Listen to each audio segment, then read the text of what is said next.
Good morning, everyone. It is Tuesday, the 4th of November. I am just deciding to do a little video instead of a fishing report on my last outing because after 9 hours on the water, I caught one fish and that's not.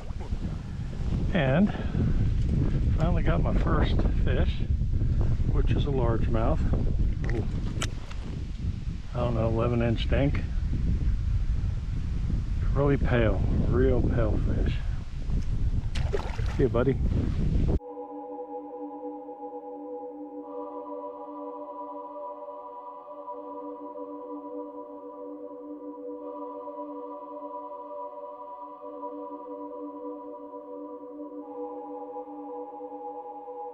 So, my friend Tom Armstrong is going through a really tough time right now with his mom and her health. So please send your thoughts and prayers to Tom and his mom, Patty. They need your support. So, the fishing year is over. I had really and truly hoped to get one more outing, but it is not going to happen because we are into the cold and I've been forced to kind of isolate myself, unfortunately. So that's it. The year's over. So what I wanted to do was basically make a little video about, or maybe like a recap of the year. And overall, I would have to rate the year very good. We finally were able to figure out a pattern and catch some river fish, where last year we struggled with numbers. This year we did better, not great, but we did better. So I'm happy with that. I made way more river trips than lake trips because that's really what I prefer to do. I would rather be on the river any day of the week. In that respect, the year was successful. I'm really pleased with some of the things that I figured out and some of the changes that I made. Hopefully I can build on that next year. So this year, we had 2 trips that were out-of-town trips. Number one was our spring trip to New York. We caught a ton of fish. And my big fish of that trip came from a lure modification that I'll talk about in a little while. Overall, it was cold when we got there and it was chilly every day. It rained on us, but everybody caught fish. So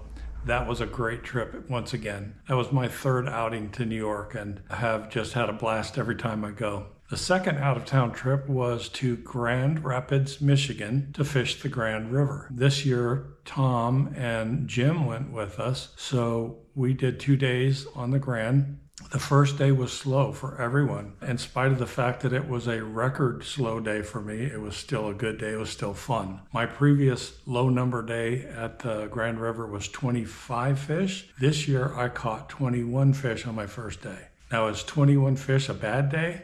No, sir, it is not. It's a great day, especially when I compare it to the outings that I have here on the Stillwater and the Miami River. When you have a river that is as productive as the Grand River is, 21 fish is a slow day. Still fun, but a slow day. On the second day, I caught, I think, 32. Overall, between the 3 of us, in 2 days, we caught 130-something fish. And I don't care who you are. That's a good trip. The river is wider than the Miami River. It's a little bit deeper and it's very fast moving. So it's a different type of river fishing, but I love it. It's fun. The lure modification that I talked about earlier, or the evolution of how I fish certain lures, is a big deal this year because 2 things happened. Number one, I used to fish a Ned rig. When it first came out, it was a hot bait. I loved it. I fished it, but I used to lose a lot of them because if you fish a Ned rig the way it's meant to be rigged up, you have an exposed hook. So you'll catch maybe 2 fish, 3 if you're lucky before you lose that lure. I'm not made of money and I can't throw lures away at that rate. So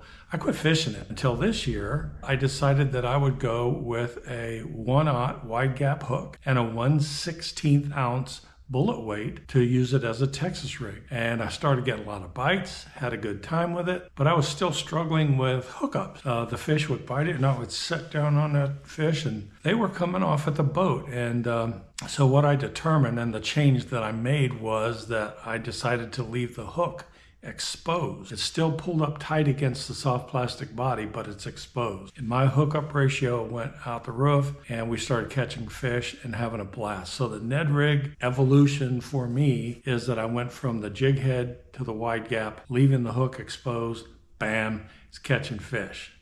The second evolution happened on our New York trip. This was something that we probably never would have thought of on our own. But as a group, we needed to pull into a park. And in that process, Brian met a local fisherman. They got to chatting, and this guy told Brian, if you really want to catch some big fish, throw a jig tipped with a hellgrammite. Most people tip jigs with a craw bait or a swim bait, something with a little paddle tail. But this guy said, put a hellgrammite on. So you know what? You don't have to hit me more than 10 or 12 times. I'm willing to try it. We put that on, and everybody who did it caught fish with it. And I caught fish after we came back fishing the river and the lakes. I've caught fish doing that. So that's become a part of my permanent lineup. I have a jig tipped with a hellgrammite, and I will continue to throw that. So great fishing trips this year. We absolutely figured out a better way to fish the river, and I learned a lot by watching Tom. I've fished with Tom a lot this year. He throws his bait in different water than I typically would. So when I see him catching fish doing that, I'm gonna try it. Watch, learn, don't be afraid to say, hey, maybe that guy's got a better idea. I did, and it worked. To all of you who I got to fish with this year, thank you. I appreciate it. I love going out and fishing with different people. I love going to different places, and I hope next year to expand the list of people that I fish with, and I hope to expand the list of places that I've gone to. Those are my goals. I always love to fish new water and meeting new friends. So thanks again, and I appreciate you watching my video. We will see you next year.